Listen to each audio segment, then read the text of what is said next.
DeRico Symonds, 8th generation African Nova Scotian and Director of Community Engagement and Justice Initiatives here with ANSJI. And so I see community engagement as really being the bridge between the community, government, individuals within Nova Scotia and ANSJI. So a lot of my role is bridging that gap between people here at ANSJI and what is that? And so a lot of it is really building relationships, strengthening some relationships, and bringing people to ANSJI, and also raising awareness about the issues, but also the work that we do. So a lot of it is, so one of the most recent sort of initiatives that we're doing is community days. And really that's, again, just going to community, talking to people about what ANSJI does, but then also offering something. So that's something this time was, we had Brandon, our Director of Legal, Brandon Roll, offering information, legal information about particular cases, answering questions that community members may have. And that's one sort of aspect around going to community and, again, bridging that gap. Other ways that may happen may be through helping to sort of sponsor events. There's an event today that I'll be going to support, but really, again, working with individuals, going to community and raising awareness about things when necessary and where we can.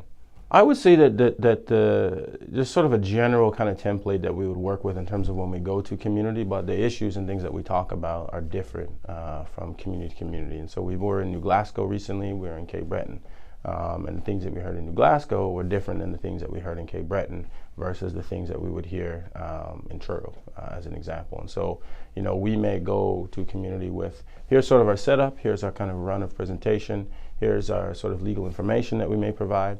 But the things that we would hear, of course, in different parts of the province would be a little bit different. I would assume that some of the things you hear will maybe be the same as well. Yeah, of course. What are some of the things that you hear that are the same, that are, the most frequent, I guess, same things you hear? Definitely. And what are some of the things that stand out to, I didn't realize that these were the issues that Black people in this community face? Definitely. So, yeah. So some of the same issues, like maybe the most well-known that would really be the same across a lot of different communities are issues within the justice system, how people feel that they're treated by police, how people experience the justice system as a whole, whether you're incarcerated or you're going to court.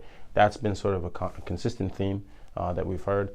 We've heard a lot about land loss in historic Black communities and developments or developers sort of popping up and communities really at risk of losing some of their historic land.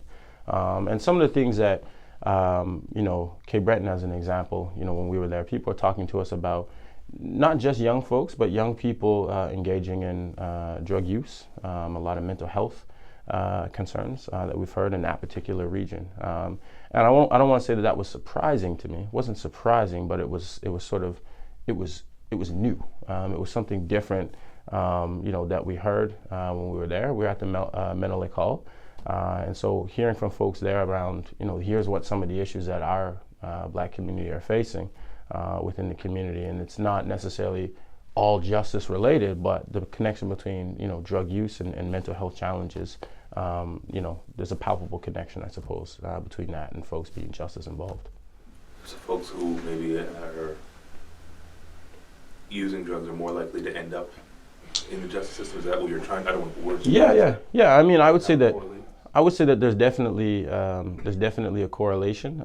It's certainly not everybody who uses drugs or everybody who has mental health challenges find themselves in trouble with the law, but there's definitely a higher probability that you may become justice involved, I would say. Whether you're Black, white, or, right. or whoever, but yeah. maybe more so when you're Black with additional issues that you face. Sure, yeah. I mean, no, fair question. And I think, if we take the issues that we know the Black communities are facing, certainly land loss, racism, the issues that we know that the communities have, the challenges they have in relation to the police, in relation to the justice system, and then we layer on the things that in relation to mental health, we layer on, you may have drug use or drug abuse or challenges with substances. We layer that on top of all of the things that Black people experience sort of socially. There's definitely a correlation. It makes it much more challenging.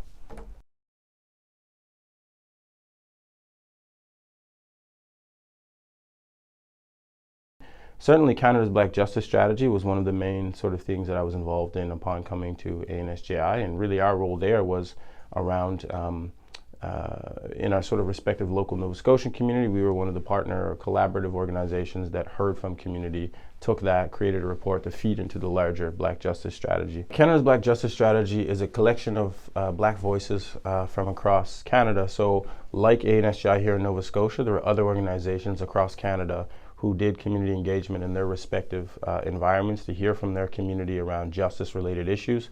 There was a set of questions, and then the task was for that organization to compile those answers into a report and then provide that to the federal government. And then all of those respective reports fed into the larger Canada's Black Justice Strategy. And from there, there's a significant amount, I think over 100 or so, maybe 103, 4 or 5 recommendations that the steering committee overall sort of provided to federal government.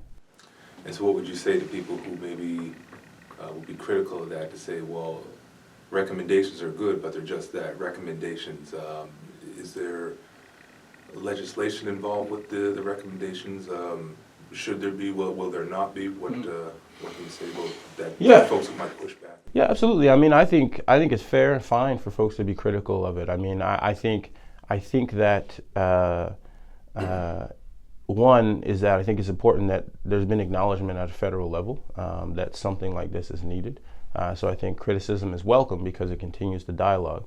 But you know, we as ANSJI and myself, like we've been very vocal from the beginning regarding that.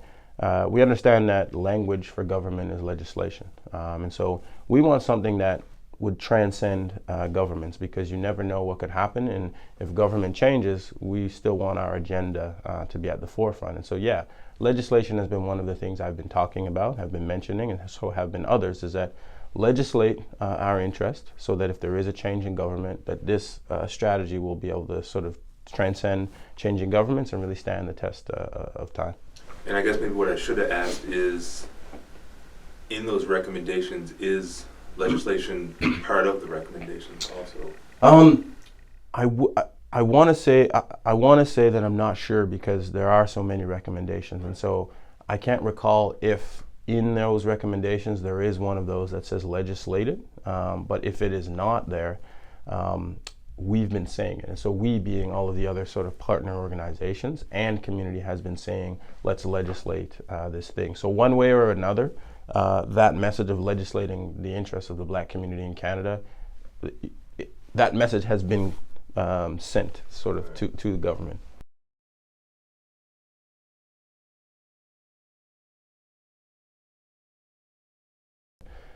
There is a bit of a list here, but a couple things I'll mention is there's RCMP, bias-free policing. So they've adopted what's called Philadelphia model. The model was originally used, as I understand it, for sort of sexual assault cases, and that particular model was then there was sort of a community committee that would be around the table that would be able to sort of look at and critique policing practices in those particular instances. Sexual assault cases? Yeah. How so? How does that correlate? Well, so they've taken the part of the Philadelphia model where community is able to be involved and trying it here. So I guess regardless of how they were doing it in Philadelphia, the part that I'll talk about was they took the sort of community model, and the bias-free policing part, they're going to be piloting it in sort of the Preston Township. So Cherrybrook, East Preston, North Preston, Lake Loon. And what it is that they're going to be using cases that were sort of not cleared by charge. And so what that means is that a case that, or unfounded, so where they're not really sure what happened, or it hasn't been cleared, it hasn't been charged, it hasn't sort of gone all the way through court. There's cases where they want to put these up for review. So they're going to create a community committee. That community committee is going to then be able to get cleared through our CMP, so they're going to get federal clearance. And then that committee is going to be reviewing our CMP cases, and then being able to provide critique around the practices, the procedures, and if police have done their job the way that they were supposed to done their job. And some of the questions I've asked is, well, what if the committee actually finds that there was some sort of gross misconduct or some wrongdoing by police? And the answers back were that, they're prepared to sort of take those on, and there's policies and practices that are in place to be able to hold officers accountable. So I think it's very unique and a pilot. And if successful, they may look at trying that in other communities. So right now, what's going to happen is that they're identifying members of the committee, and then they're going to be putting them through the security clearance. And I believe the committee may be starting sometime in January. And so right now, they're identifying folks in community to actually form that committee, get them through clearance, and then start the work, I believe, in January.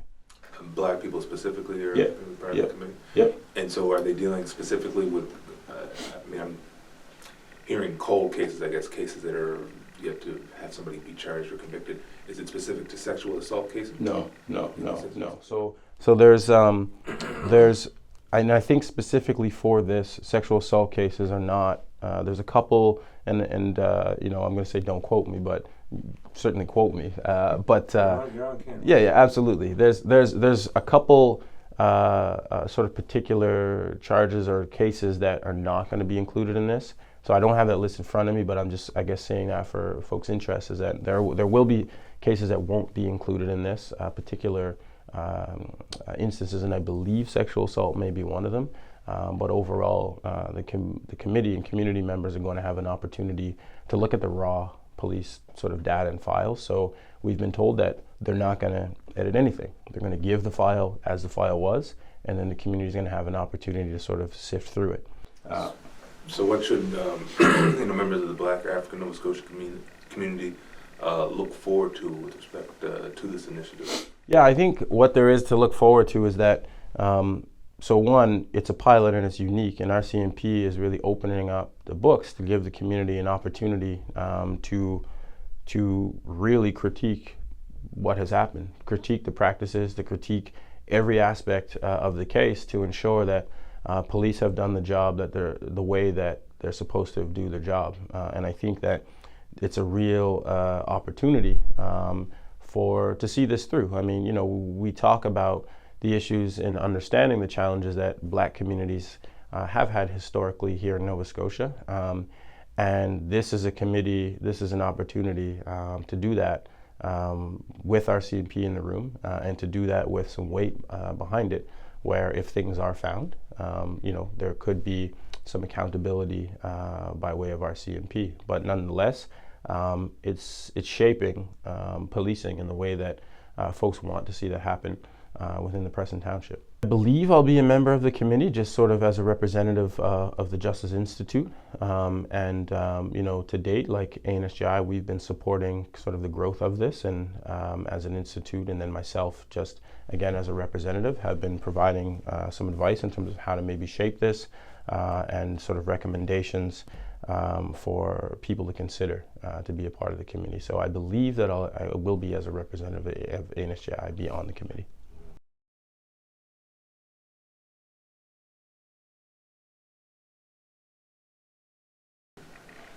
You're also, to my understanding, involved, if not somewhat involved, in restorative justice. But there's also a project being worked on here at ANSJI in the data collection unit about an African Nova Scotian restorative justice, framework. Are you involved in that? How involved are you with respect to restorative justice? So it's an Afrocentric restorative justice project overseen by Dr. Tiffany Gordon. And so, where you reference African Nova Scotian, I want to be clear, it's Afrocentric, so it will involve Black and African Nova Scotian folks within the province. And whether folks have deep roots here, or whether or not they're Black and maybe just moved here, or first generation, etc.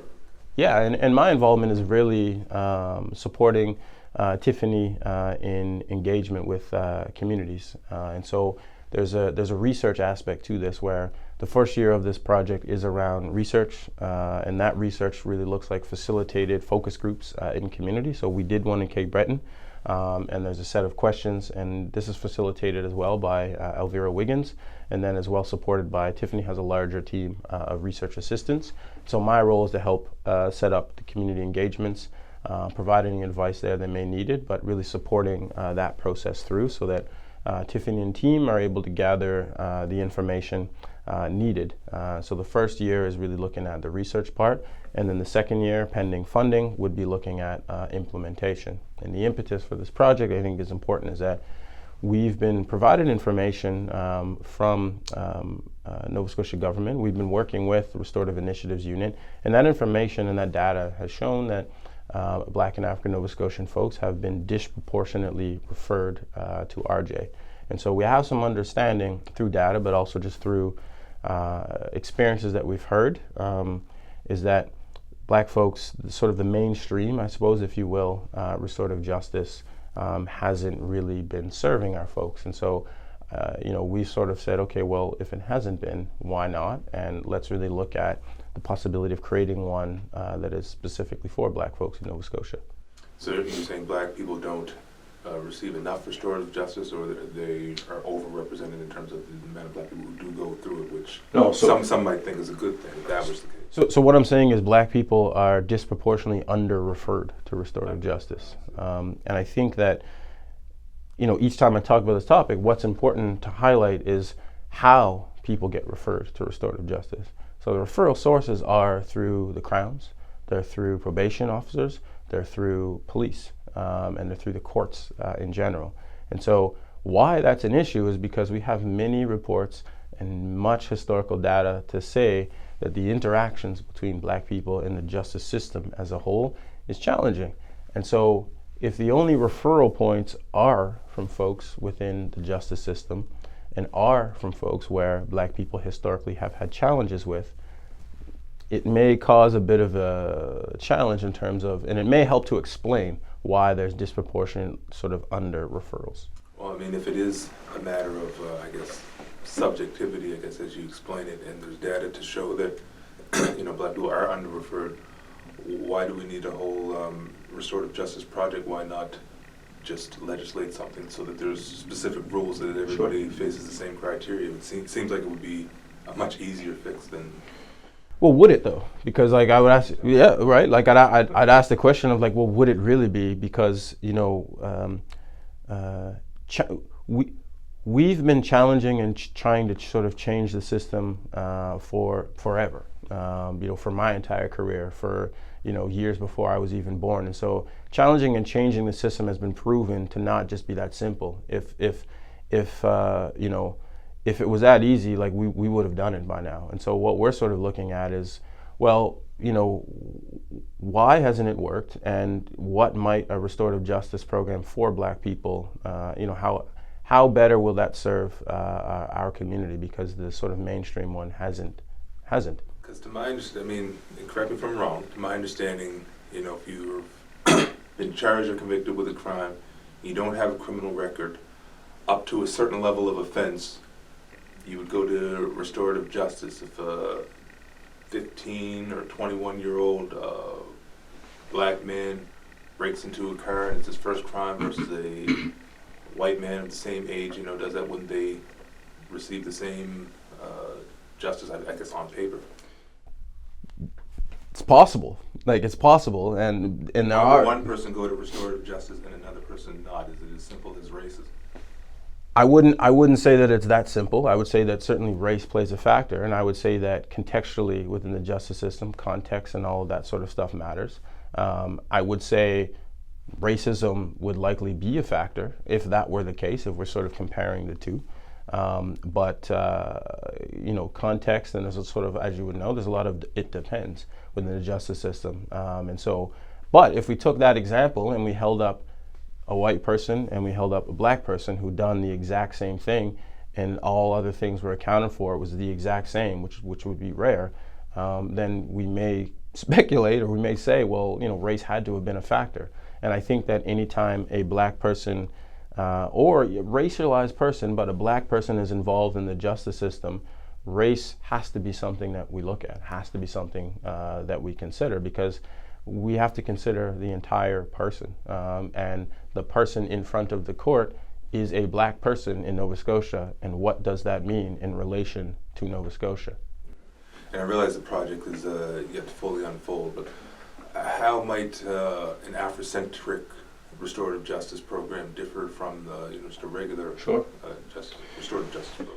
Yeah, so really looking at some of the things that I've heard and we've talked about here at the Institute is even looking at accountability. So we understand that a black person from a particular black community is attached to their community. They don't just exist in a vacuum, who may also be attached to elders. And so we know that there's a bit of a level of accountability where, you may not want to upset your community. You may not want to upset, your aunties or the elders in the community. So there may be an aspect where there may be folks from the community, elders, if you will, that might be involved in the restorative justice process. People in the communities in Cape Breton, we're talking about what that level of accountability may look like. Should elders be involved in the process? During the There's a real-time emergency alert going on. That's the. That's unfortunate. And so what I was saying is just that people in the community were really talking about what sort of the levels of accountability may look like for somebody from their community. How should elders be involved, or should they be involved in the process? When we're sitting around the restorative justice circle, sometimes there's not always a support person there for black folks. If it's if there's a restorative justice circle that involves an officer, they may have their supervisor, they may have their union rep, they may have family, they may have a group of people there that are in support of them.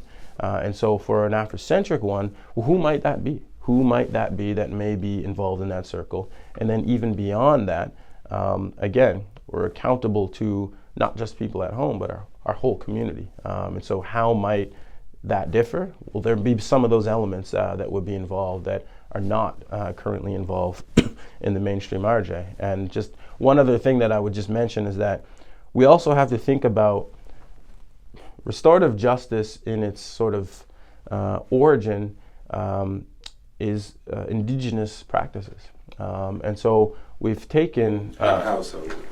Well, the sort of the circling, the energy around the circle, there's often sort of a talking stick or a talking sort of element that is sort of passed around in the circle. You don't break the circle, you don't break the flow of the energy, and that sort of restorative element where everybody's sort of coming together to sort of sit, discuss, to talk about their issues. Some of the restorative practices in Nova Scotia, like the idea of it has been sort of borrowed, some may say co-opted, but I'll say borrowed from indigenous community, put into a Eurocentric system, and then expected to get outcomes for black community.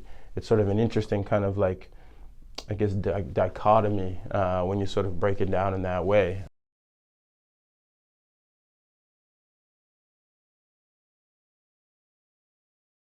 You're also involved in, I want to say, a prison death review committee? So two of them. So Death in Custody Review Committee for adults, and then Child Death in Custody Review Committee. How often do those sorts of things happen?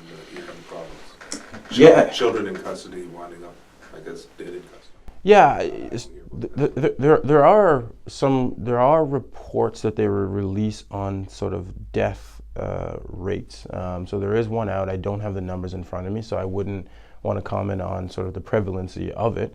But I will say that the two committees sort of broadly, and I say broadly because I don't have the terms of reference in front of me, but the mandate is to look at any child in custody or any adult in custody. And so custody meaning, they might be in foster care or they might be incarcerated. And then for adults in custody, if you're in jail. So if there's a death in those instances, it comes to the committee for review. And our reviews really look at as much information as we can. We look at phone logs, we look at what the recommendations were, we look at health history, we look at interviews, and this is, I guess I would also say this is conducted through Chief Medical Examiner's Office, Dr. Bose, who chairs and oversees both of these committees. And there are also a couple other sort of review committees that I know of, but I'm aware of, but I sit on these two particularly. And the information that flows through those committees, is it private information, public information? What public information sort of stands out to you the most that you feel the alarm should be sounded about the most, if any? Yeah. There's a lot of information that I've been vocal on the committee that I've learned that is challenging. It's challenging information to hear about, to learn about deaths, and then to sort of really get into the intimate details around how these things may have transpired. And you have to view, graphic or troubling videos or images or anything like that as part of your role in the community? So I would assume that that'd be very challenging. Yeah. So I haven't, I don't think that we don't get to review sort of, and it hasn't come up yet, really, like images of somebody, who has died. But there's like videos and things that we're able to see of the person who is alive, and it's kind of analyzing particular clips or analyzing all of the information that is available to us. And what's available to public is very limited, and this is where death review committees are sort of challenged in that regard, because people do think that there is information that would be of public interest, and so coming onto the committee, we do sign confidentiality, and so I certainly can talk about the scope of the committee, but I can't talk about the things that we've found. But I can say that reports are released for each case that we review, and through the work of the committee, we've been talking about are there ways that we can make the things that we find more public, because we do think that there are things that we found that would be certainly of public interest. And do you guys make, say, recommendations in terms of procedural changes or anything like that? Yeah, so that's a great question. So yes, so when we're reviewing a particular case, let's say a case had to do with a fire, as an example, and none have that I've reviewed, so I'm just sort of making that up. But if a case had to do with a fire, we may provide recommendations to how to prevent that. So that's one main goal of our role is to how to prevent this death or like deaths in the future to happen. And so again, we look at all aspects of it, and then we may provide recommendations for particular legislations around fire protections. We may provide recommendations around maybe people shouldn't be in said areas, or we know how the said fire happened. And I'm sort of, again, making it up on the cuff, but it's like that. So we'll look at case files, and then we'll provide recommendations to help prevent sort of those kinds of deaths or any deaths surrounding said incidents in the future. And to date, have you made any recommendations that have been implemented? So we have made some recommendations for some on the Child Death Review Committee, and we're wrapping up one right now on the Adult Committee. So the reports haven't gone yet, just because the committees are sort of sifting through and still providing some last-minute thoughts around it. So we haven't sent them in yet, so I wouldn't be able to say yes or no if those recommendations have actually been implemented just yet. But we will know. So as of now, no. Yeah, as of now, no. And how long have you been on the committee? So I've been on this committee, I would say, probably since just the beginning of summer of 2024.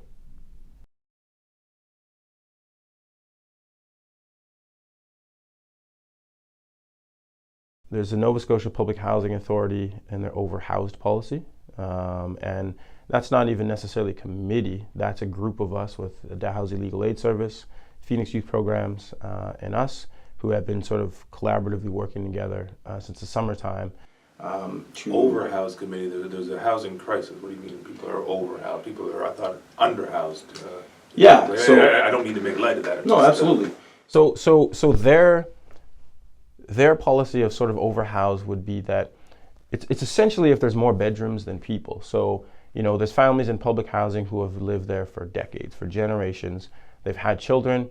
Their children have now grown and moved out but those bedrooms certainly are still there. So, you know, we may be talking about a single mother, we may be talking about a mother and a father who, you know, are living in a 3-bedroom and they've had 2 children, children have grown up, moved out. So the Halifax Public Housing Authority is trying to basically evict the grandparents to get homeless people off the street? Well, so they would be considered overhoused, and so what that means then is as per their policy, there's sort of different mechanisms where Nova Scotia Public Housing Authority would work with that individual to find, I guess in their words, a more suitable unit in their community, and then there's sort of a stepped process that they would walk through, that if there isn't a unit in their community, they may find one outside of their community. And the idea of that is that you're right, there is a housing crisis. So the idea, and I'm not saying that I agree with it, but the idea behind it is that there's a housing crisis. There's people waiting for housing, and a family or a single individual living in a 3-bedroom, that could be, and again, their words, better used for accommodating folks who may be in need. In these instances, though, is it a matter of, a lot of these people maybe have lived there since Africville was raised. And yes, you're moving people around to have people housed, but the fabric of the Black community is affected in ways that aren't anticipated. I don't want to put words in your mouth. That's sort of what I'm... Yeah. So, how do you balance those two, agendas? Well, that's a challenge. That's part of the challenge, is that, we've been saying, well, this is predominantly affecting Black and African Nova Scotian communities, and we're displacing or looking to displace an already displaced community, and we would be disrupting the social fabric of the community there, because we have people who have been living in public housing in some of these communities for 30, 40, 50 years. And, where would they go, are some of the questions. And some of the things that we've seen them sort of consider and work into their policy are that if you are a descendant of Africville, if your ancestors are descendant of Africville, or if your ancestors are a descendant of residential centers, and I don't say schools, residential centers, then you wouldn't be moved. So that is some of the stuff that because of the work that our sort of group has done is implemented into the policy. That has been implemented into the policy, or you're looking to? No, it is. It is in the policy, certainly. So if you... So it wasn't, but because of your involvement, yep. It was... Yeah, and so, we've got a few things that we think were positive, and then at the time, like again, working together with Nova Scotia Public Housing Authority, or NSPHA, they put a pause on it while they were working, and a pause on it meaning they put a pause on the overhousing sort of policy, because people were being removed or moved. I don't say removed, they were being moved out of their homes, and so there was a pause for quite some time while they updated their policy. And so, yes, we did get some of those things within the policy through working with them. However, we're still actively seeking meetings with them to sort of look at other aspects of their policy, to sort of continue to kind of challenge it, but in the spirit of collaboration, because we want to continue to work with them to sort of work this out as best we can for the communities that we serve.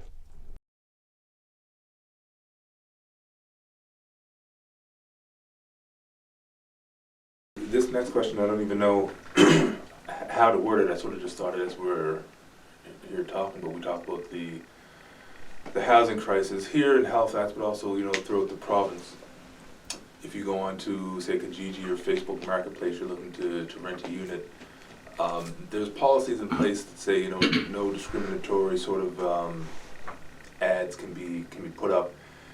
Some ads you do see, they will be specific to say, we're just looking for female tenants and things like that. And to me, that makes sense for many reasons. But if folks don't want to rent to, say, a Black person or a member of the LGBT community, if they can ascertain that someone's from the LGBTQ community, they don't need to put it up on an ad. They can just not, maybe call those people back or, check them off the list. How does the housing crisis affect Black people? Does it affect Black people in additional ways that, we're not even able to track? Or are there ways that most people don't see that it affects the Black community that you see in your work? How does the housing crisis, which is affecting all Nova Scotians, does it have an additional particular effect on the...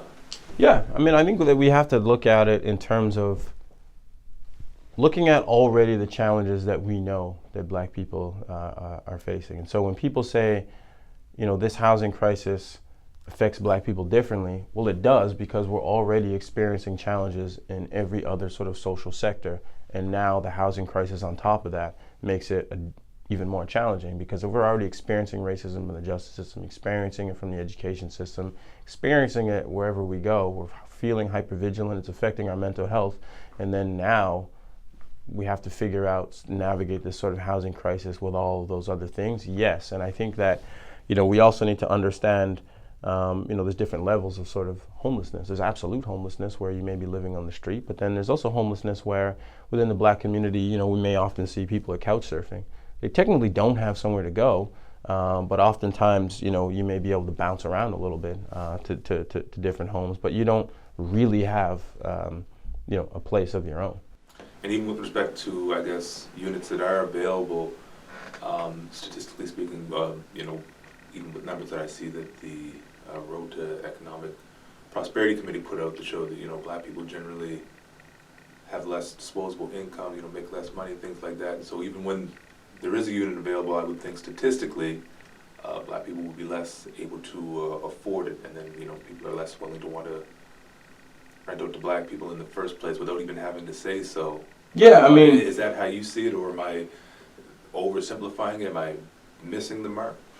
No, I don't think that you're missing the mark. I mean, I would point to all of the things that Black people already experience, and then knowing that the sort of wage gap and or sort of the earning gap, I guess, put out by Road to Economic Prosperity would show that Black folks are making less money compared to other folks in the province or white folks in the province. And so then when we factor in what the price of units are, and again, we go back to the stack of things that Black people have to deal with, and then we look at the sort of the earnings, it's going to make it exponentially more challenging, because we haven't even overcome that stack of things, and then we're just adding something else to the mix. So then what's the solution?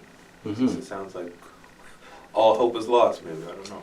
No, I certainly don't think that all hope is lost, because I don't, those reports certainly paint an accurate picture, but that's also not everyone. And so, you know, there's needs to be multiple solutions to it. And so there's not any one thing. I think that if the province or if the city had that answer, you know, they may or may not have done it by now. If Black community had the answer, like, we would have done it yesterday. And so I think that there's multiple solutions that are involved here. And so I do think that there's a lot of social things that certainly that need to happen. I think that there's conversations in terms of economic growth within the Black community. I think that needs to be conversations around development. So do we have Black developers within the province? We certainly have the skilled labor. We have a lot of the skilled labor. But a Black development company would be awesome. I think we have a lot of community land trusts that are being developed, a lot of really innovative things that are coming out of Upper Hammonds Plains and Curtis Wiley. I know that there's land trusts as well in Truro through Miss Lynn Jones. And I know that land trusts are becoming a much more of a mainstream thing in a way that Black people are sort of seeing their way through, you know, not losing their land, but then also acquiring land in development. And, you know, in just, I guess, in direct relation to the housing crisis is just that we experience it differently. Our solutions to our experience may also need to look a little bit different. And so it's not that community land trusts are happening for everyone. I didn't see it spike for everyone, but specifically the Black community sort of sees this as a way of, well, if we're able to sort of grab this land, if we're able to put some properties under this, then this may be a viable option for us to sort of overcome some of the housing crisis and or the economic challenges as well. So the average person on the street who's never heard of community land trust, maybe they've heard of it, but they don't really understand what it is.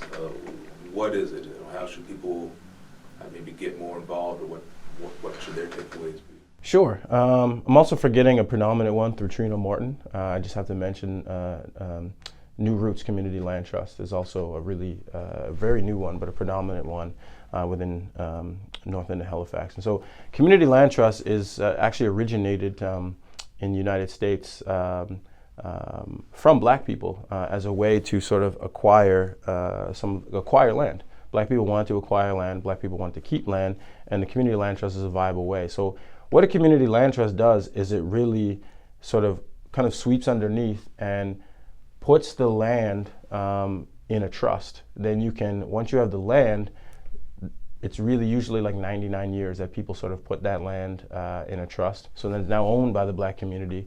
Assets can then be put into that trust.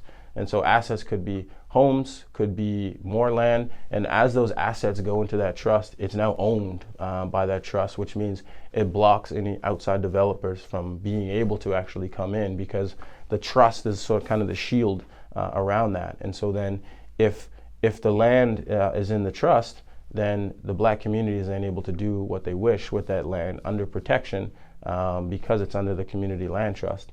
And I know that, so as an example of sort of two things that are happening simultaneously, so, with Curtis Wiley and the Upper Hammonds Plains Community Land Trust, they're looking at, massive large-scale development in their community on their land, by their terms.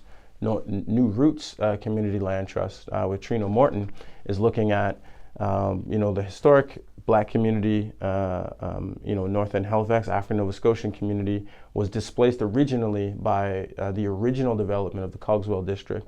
And so now where we're having the new development of the Cogswell District, there's a conversation of how should the black community be involved in this conversation.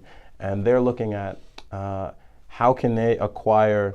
There's certain plots of where buildings or developments are going to go. And so they're looking at acquiring one of those land plots to put mixed-use housing under the New Roots Community Land Trust, so that there's something there cemented in history for the black community that the black community would benefit from.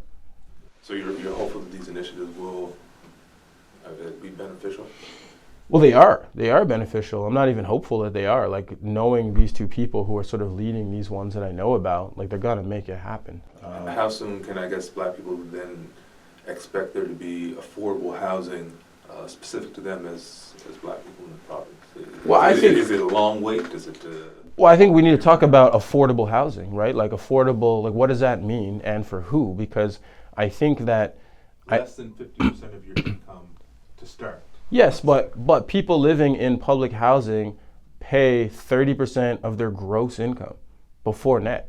And so is that affordable? Some people would say no. I lived in public housing for majority of my life, and to pay 30% of your gross income is what sort of is the bit for me that's unfair, because this is before taxes, this is before CPP, this is before any of that stuff comes off. Sounds low for today's standards.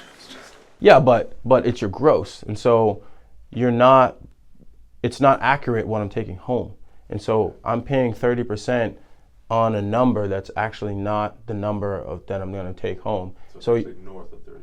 Yeah. So you're basing it on a number that's really not real until I get the net. So base it on 30% of the net. That might be more realistic. And so, when we think about affordable housing for black people in the province, there's been a significant amount of work in a short period of time with just those two community land trusts. But the thing is that what's happening across the province is that there's development that's coming in and seeing the land that is historically African Nova Scotian land and wanting to sort of develop on that land. And so there's that fight that has to be fought first so that we don't lose that land. And then once we have that, then we can start talking about, we can actually have some affordable housing developments in the African Nova Scotian community for the African Nova Scotian community. And, potential solution to that might be looking at, some type of policies and or legislation for the African Nova Scotian community that developers can't just go and have access to historic African Nova Scotian land. There's a different process that has to happen first so that the community is involved. Because once that thing starts rolling, it's often very difficult to stop once that starts rolling. So I think there's a lot of issues that need to be tackled first so that we can sort of truly kind of actualize affordable housing that would be specific for Black and African Nova Scotian communities and in the Black and African Nova Scotian communities. Because the land was once land that nobody wanted. And the locations were once places that, just historically speaking, white folks didn't want to go to. And Black folks made a way out of no way. And now those places are extremely attractive to everyone.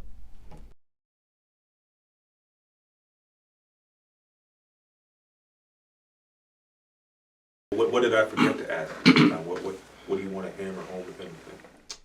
I mean, I think that there's an abundance of things, abundance of issues that are happening within the Black community, and it's But you're just one person. Do you put too much weight on your shoulders? Do others put too much weight on your shoulders? Like, I mean, you must deal with maybe people who expect you to, fix all these problems by virtue of, your mere title, by virtue of the title, African Nova Scotian Justice Institute. You must run into people sometimes who have an unreasonable expectation of you. That must be difficult. I mean, sure. Like, there's some challenges with that, but I don't think that, any Black person's, I don't think that they're unreasonable expectations, because I think that working at the Justice Institute, having the name the African Nova Scotian Justice Institute, was really a product of work of a lot of my ancestors and a lot of African Nova Scotians. And so there's an expectation, and we were expected to meet that expectation, and in a lot of cases exceed it. So, is it challenging? Yeah, of course it's challenging. The work is challenging, and so it's challenging to sort of to live the work. The things that I hear about each day, I've also either experienced or I'm experiencing it with the people at the same time. And so there's a bit of sort of a dual challenge that happens, but I'm not too challenged by it. I'm not feeling overburdened by it. I think it's actually a privilege to sort of be able to be in this position, to be one of the folks to be at the Institute that's sort of helping sort of build this thing as we're trying to solve the issues at the same time. So, I think that, I would say as a clinician, yeah, certainly it's challenging. It can be mentally taxing at times, but that also comes with you have to take care of yourself so that you're then able to take care of the people at the same time. Any final thoughts? Anything we forgot to cover? I mean, there's a ton. There's a couple quotes that kind of come to mind for me, and one is that, if we all do a little, then nobody has to do a lot alone. And I think that it's sort of those incremental things each day. And I really believe in the fact that, our sort of ancestors kind of picked up the baton and ran with it as far and as fast as they could, and put it down. And, it's our job to kind of do the same, pick that thing up, and we're going to run it as fast and far as we can for the next people who come into the Justice Institute, or for the next people who are going to sort of look at solving these issues. And I really believe that everybody has talent, but not everybody gets the same opportunities.